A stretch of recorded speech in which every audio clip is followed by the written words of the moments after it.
안녕하세요. 레버리지 랜드에 오신 것을 환영합니다. 2023년 3월 7일 화요일 오늘의 증시 날씨. 먹구름만 가득한 채 비는 오지 않는다. 여전히 방향을 못 잡고 눈치만 보고 있는 시장. 이번 주는 파월의 발언과 고용지표를 주목한다. 미국 증시가 한 주의 첫 거래일을 혼조세 속에 마쳤다.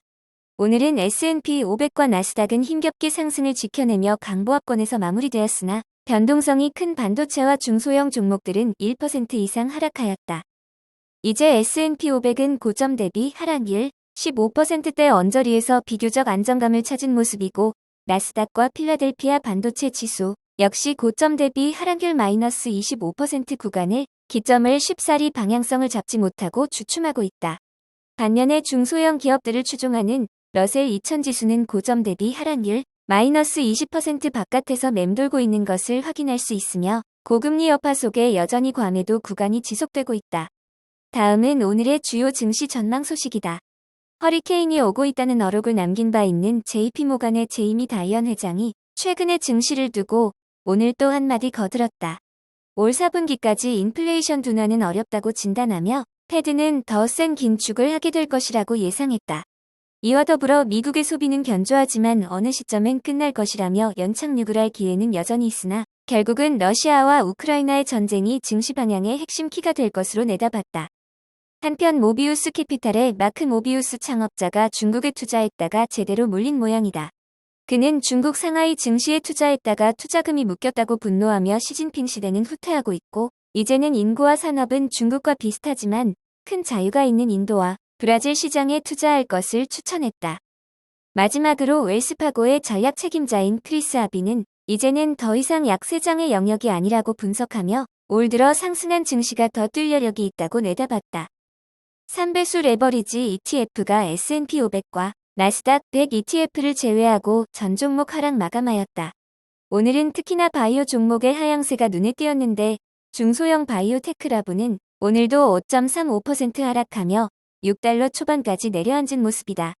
필라델피아 반도체와 홍콩항생 ETF 역시 3%대 하락 마감하였으며 미국의 20년물 국채 ETF인 TMF도 지난주 상승 전환 흐름이 또다시 꺾이며 2.01% 하락하였다. 연준의 길고 높은 금리 압박 영향에 쉽사리 8달러 위로 올라서지 못하고 있다.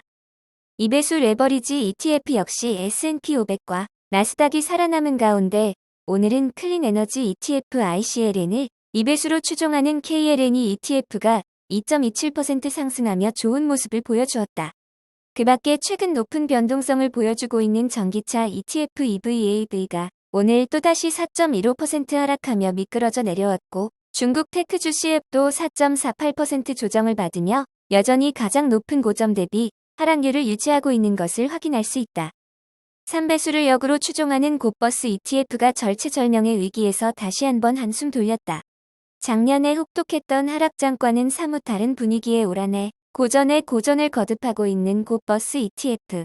이번 주에 계획된 연준 의원 파월의 청문회 소식에 기대감이 고개를 들며 조심스럽게 작년과 같은 대세 하락을 기대하고 있는 눈치이다. 그리고 이번 주 금요일에 발표되는 고용지표 결과에 따라 하락이냐 상승이냐의 시장 방향이 1차적으로 정해질 것으로 예상되는 가운데 뭐니 해도 3월의 최고 이벤트는 3월 14일에 발표되는 소비자 물가지수 결과가 될 것으로 보여진다. 다음은 불즈 ETF 내 15개 개별 종목들의 오늘 성적표이다. 오늘은 한마디로 표현하자면 큰형님 애플이 나스닥을 하드캐리했다고 봐도 무방할 듯하다. 골드만삭스의 애플에 대한 매수 의견이 한몫하며 나스닥 시총 1위 기업 애플의 주가가 좋지 않은 분위기 속에 우직하게 1.85% 상승하였다. 인공지능 글로벌 넘버원 기업 알파벳 역시 챗봇의 말실수 논란이 사람들의 머릿속에서 어느 정도 잊혀지며 주가가 빠르게 회복되는 기미를 보여주고 있다. 그 밖에 투자자의 날 행사를 마무리한 테슬라가 그동안 너무 내달렸던 탓인지 오늘도 2% 하락하며 주춤한 모습을 보여주었고 인공지능 시대 최대의 수혜주가 될 것으로 기대되는 엔비디아와 AMD도 오늘은 소폭 조정을 받으며 하락하고 말았다. 다음은 주요 기술주 개별 종목 소식이다. 먼저 골드만삭스에서 무려 5년 만에 애플에 대한 투자 의견을 매수로 전환했다는 소식이 오늘의 가장 굵직한 톱 기사이다. 골드만삭스는 애플의 펀더멘털엔 원래부터 문제가 없었다며 새 성장 엔진인 TV와 피트니스 등의 서비스가 매년 10% 이상 꾸준하게 성장할 것으로 내다봤다. 한편 테슬라는 미국 내에서 모델 S와 모델 X 두 차종에 대한 가격 인하를 발표했고, JP모간은 다시 한번 아마존을 최선 우주로 선정하며 변치 않는 아마존 사랑을 보여주었다. 오늘 소개할 종목은 브라질의 대표 결제 플랫폼 기업인 스톤코이다. 아시는 분은 아시겠지만 스톤코는 워런 버핏의 버크셔 해서웨이에서도 보유하고 있는 숨은 보석과도 같은 기대주의다. 스톤코는 브라질의 대표적인 핀테크 기업으로 브라질판 카카오 정도로 생각할 수 있을 듯하다. 그렇기에 스톤코는 브라질 경제와도 밀접한 연관이 있다고 봐야 할 것 같다. 캐시우드와 워런 버핏이 이 기업에 투자한 이유는 매우 간단하고 명확하다. 스톤코는 브라질뿐만 아니라 라틴 아메리카 전체 시장에서 독점적인 위치에 있는 기업으로 급속한 성장의 시기를 경험하고 있는 브라질의 발전하는 금융 서비스 부문에 대해 큰 기대를 가지고 있다고 볼 수 있다. 스톤코는 라틴 아메리카 전역의 비즈니스 및 상인들을 위한 전자상거래를 강화하는 데 도움이 되는 다양한 결제 솔루션을 개발하였으며, 이 플랫폼을 사용하는 기업은 이미 300만 개가 넘는다. 개인적으로 신흥국 시장의 미래를 밝게 생각한다. 동남아시아에 그랩이 있다면 남미에는 스톤코가 있다.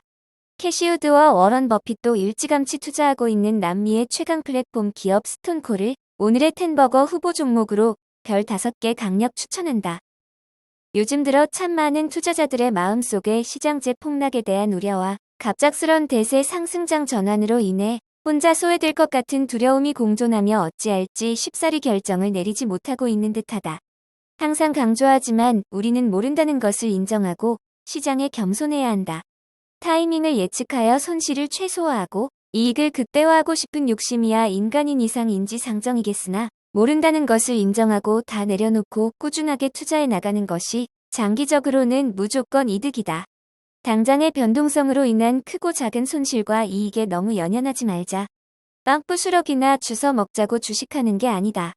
우리가 정말 걱정해야 하는 구간은 탐욕에 휩싸여 너도 나도 고를 외치는 뜨거운 상승장이 아닐까? 지금과 같이 대부분의 사람들이 비관적으로 돌아서 있는 시기야말로 투자의 관점에서 보면 가장 안전한 시간이라는 것을 인지하자.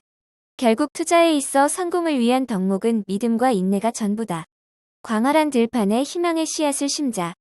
그리고 매일 상상하자.